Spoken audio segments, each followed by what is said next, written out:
All right, another trade, another contender going out and adding a real player here. It is the Buffalo Bills going with Rasul Douglas. Rasul Douglas, who, if you're unaware, Rasul Douglas is a player who really hadn't shown a lot through his first 4 seasons in the NFL. Was famously cut from the Cardinals practice squad, or at least the Packers, I believe, got him from the practice squad. Forget exactly what happened, but kind of bounced around the league, was sort of just a guy kind of hanging in to the NFL.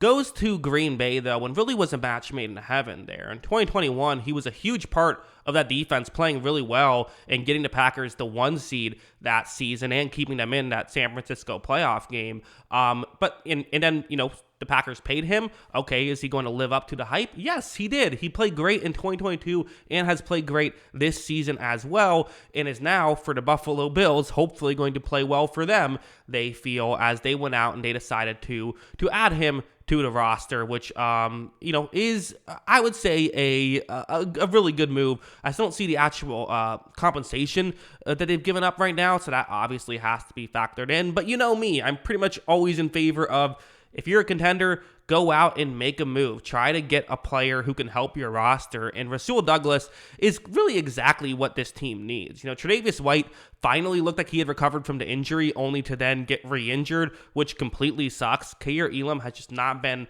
He hasn't been like a mess, but he certainly hasn't been what they were hoping for, spending that draft pick on him. So just go out and get a player who's going to help you right now. Corner is a position of need, and it's a relatively similar style of defense that Rasul Douglas has played in Green Bay. So I do think he is someone who can be a real benefit towards them. So definitely huge fan of all of that. Now, a couple of interesting notes. This is not one of those perfectly clean moves we've seen in the past in terms of, someone on a rookie deal who's in the last year of the rookie deal, so that's why they're doing this. Douglas is not in the last year of his rookie deal. He has, or in fact, he's not in his rookie deal whatsoever.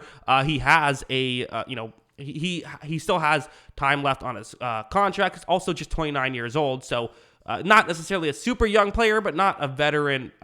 I guess a veteran, but not like someone who's on the tail end of their career either.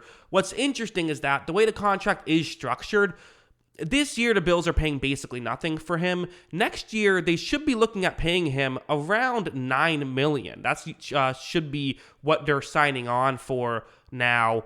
Now, it's not guaranteed money, so you're okay there. In fact, you can, you can get around that. In fact, I believe none of it will be guaranteed next year. So if it doesn't work out, you can get rid of him. You can restructure it if it doesn't work out, or trade him to a team that wants him. All of those options as well. But for now, they definitely want to keep him, and I imagine they might want to keep him for the next 2 years. So really good stuff here from Buffalo, trying to be competitive, trying to win a Super Bowl. Well, when you have an injury, replace it here in the trade deadline. Something I keep talking about. If you feel like you're a contender, go out and get a player. That's what they did. Really interesting stuff.